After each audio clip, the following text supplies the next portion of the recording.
ഇന്ന് നമ്മൾ ഡിസ്കസ് ചെയ്യുന്നത് power flow diagram of induction മോട്ടോറാണ്.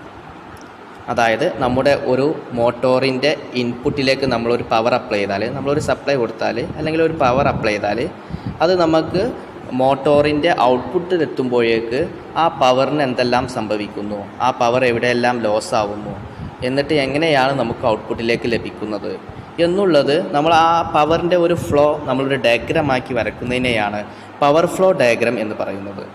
ഇവിടെ നോക്കൂ നിങ്ങൾ, ഇതാണ് നമ്മുടെ ഇൻപുട്ട് കൊടുത്തിട്ടുള്ളത്. ഇതാണ് പവർ ഫ്ലോ ഡയഗ്രാം എന്ന് പറയുന്നത്. ഇവിടെ നമ്മൾ ഇൻപുട്ട് കൊടുത്തു, അതായത് മോട്ടോറിൻ്റെ ഇൻപുട്ടിലേക്ക് നമ്മൾ പവർ കൊടുത്തു കഴിഞ്ഞു. അതിനെയാണ് നമ്മൾ ആ മോട്ടോറിൻ്റെ ഇൻപുട്ടിലേക്ക് പവർ കൊടുക്കുക എന്ന് പറയുമ്പോൾ നമുക്കറിയാം, നമ്മളെ സപ്ലൈ നമ്മൾ കൊടുക്കുന്നത് ഏതിലേക്കാണ്? സ്റ്റേറ്ററിലേക്കാണ്. അതാണ് ഇൻപുട്ടായിട്ട് നമ്മൾ കൊടുക്കുന്നത്. അപ്പോൾ സ്റ്റേറ്ററിൻ്റെ ഇൻപുട്ട് എന്ന് പറയുന്നത് മോട്ടോറിൻ്റെ ഇൻപുട്ട് തന്നെയാണ്. ഓക്കെ, ആ സ്റ്റേറ്ററിലേക്ക് നമ്മളൊരു പവർ കൊടുത്തു കഴിഞ്ഞാൽ നമുക്കറിയാം, സ്റ്റേറ്റർ കോപ്പർ ലോസും ഉണ്ടാവും, സ്റ്റേറ്റർ അയൺ ലോസും ഉണ്ടാവും. രണ്ട് ലോസസാണ് സ്റ്റേറ്ററിൽ ഉണ്ടാകുക, stator copper loss, stator iron loss. അപ്പോൾ അവിടെ എന്തുണ്ട്? നമുക്ക് പവർ ലോസസ് ഉണ്ട് അല്ലേ. അപ്പോൾ നമ്മൾ കൊടുത്ത സ്റ്റേറ്റർ അല്ലെങ്കിൽ നമ്മൾ കൊടുത്ത ഇൻപുട്ട് പവറിൽ നിന്ന് സ്റ്റേറ്റർ കോപ്പർ ലോസും സ്റ്റേറ്റർ അയൺ ലോസും നമുക്ക് എന്താകുന്നുണ്ട്?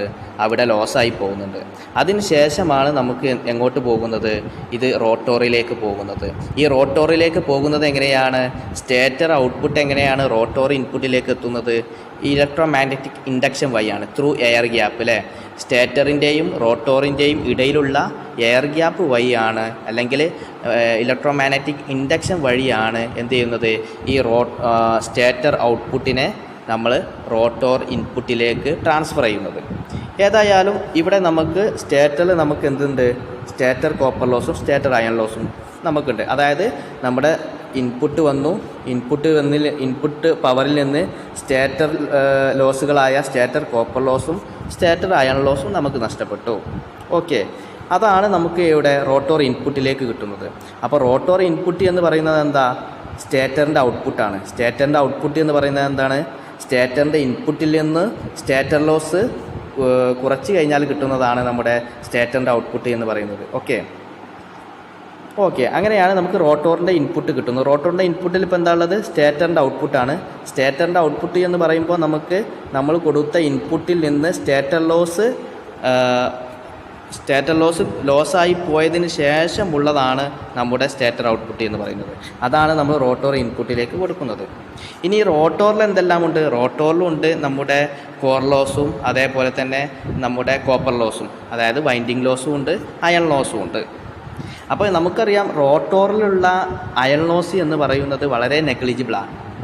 റോട്ടോറിലുള്ള അയൺ ലോസ് അല്ലെങ്കിൽ കോർ ലോസ് എന്ന് പറയുന്നത് വളരെ നെഗ്ലിജിബിൾ ആയിരിക്കും. കാരണം എന്താ? FR = S/F ആണെന്ന് നമുക്കറിയാം.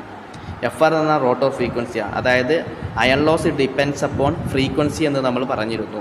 സോ FR = S/F ആയാൽ, S എന്ന് പറഞ്ഞാൽ സ്ലിപ്പാണ്. ഇപ്പോൾ നോർമലി നമ്മളൊരു 0.3 അല്ലെങ്കിൽ 3% സ്ലിപ്പൊക്കെ ആണെങ്കിൽ, 3% സ്ലിപ്പാണെങ്കിൽ നമ്മൾ ഇപ്പോൾ ഇവിടെ അപ്ലൈ ചെയ്താൽ എങ്ങനെ കിട്ടുക? FR = S പറഞ്ഞാൽ 0.03% ആകുമ്പോൾ ഇൻറ്റു F എന്ന് പറയുന്നത് നമ്മുടെ സപ്ലൈ ഫ്രീക്വൻസിയാണ്. നോർമലി അത് 50 ഹെർട്സ് ആണ് ഉണ്ടാവുക. അപ്പോൾ ആ 50 ഹെർട്സ് 0.0 × 3 × 50 കൊടുത്തു കഴിഞ്ഞാൽ നമുക്ക് എത്ര കിട്ടും? ഒരു 1.5 ഹെർട്സ് ആണ് കിട്ടുന്നത്. ഓക്കെ, FR = എത്രയാണ് കിട്ടുന്നത്? 1.5 ഹെർട്സ് ആണ്. അപ്പോൾ വളരെ നമ്മൾ സപ്ലൈ ഫ്രീക്വൻസിനെ അപേക്ഷിച്ച് അല്ലെങ്കിൽ സ്റ്റേറ്റർ ഫ്രീക്വൻസിനെ അപേക്ഷിച്ച് റോട്ടോർ ഫ്രീക്വൻസി എന്താണ്? വളരെ നെഗ്ലിജിബിളാണ്. സോ നമുക്കത് എന്ത് ചെയ്യാം? അതുകൊണ്ടുണ്ടാകുന്ന ലോസ് നമുക്ക് നെഗ്ലക്റ്റ് ചെയ്യാം. അപ്പോൾ റോട്ടോർ അയൺ ലോസ് നമുക്ക് എന്ത് ചെയ്യാം? നെഗ്ലക്റ്റ് ചെയ്യാം. പക്ഷേ അവിടെ എന്തുണ്ടാവും? കോപ്പർ ലോസ് ഉണ്ട്, വൈൻഡിങ് ലോസ് ഉണ്ട് അല്ലേ. അപ്പോൾ അതവിടെ ഉണ്ടാവും, റോട്ടോർ വൈൻഡിങ് ലോസ് അവിടെ ഉണ്ടാവും. സോ നമുക്ക് ഇവിടെ നിന്ന് പോയി എന്ത്? റോട്ടോർ കോപ്പർ ലോസും പോയി. അപ്പോൾ റോട്ടോർ ഇൻപുട്ടിൽ നിന്ന് റോട്ടോർ കോപ്പർ ലോസ് പോയി. അങ്ങനെ ആയാൽ നമുക്ക് എന്താണ് കിട്ടുക? മെക്കാനിക്കൽ പവർ കിട്ടുന്നു. മെക്കാനിക്കൽ പവർ PM കിട്ടുന്നു. മെക്കാനിക്കൽ പവർ PM എന്താണ്?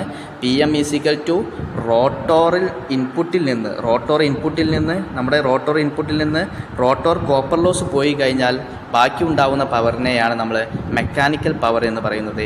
അല്ലെങ്കിൽ അതിനെ എന്ത് പറയും? ഗ്രോസ് ടോർക്ക് എന്ന് പറയും. ഓക്കെ, ഗ്രോസ് ടോർക്ക് PG അല്ലെങ്കിൽ മെക്കാനിക്കൽ പവർ PM എന്ന് പറയും. ഓക്കെ, അപ്പോൾ മെക്കാനിക്കൽ പവർ എങ്ങനെ കിട്ടുന്നത്? റോട്ടോർ ഇൻപുട്ട് PR, ആ PRൽ നിന്ന് റോട്ടോർ കോപ്പർ ലോസ് പോയി കഴിഞ്ഞാൽ നമുക്ക് കിട്ടുന്ന ലോസാണ് അല്ലെങ്കിൽ പവറാണ് എന്ത്? Mechanical power.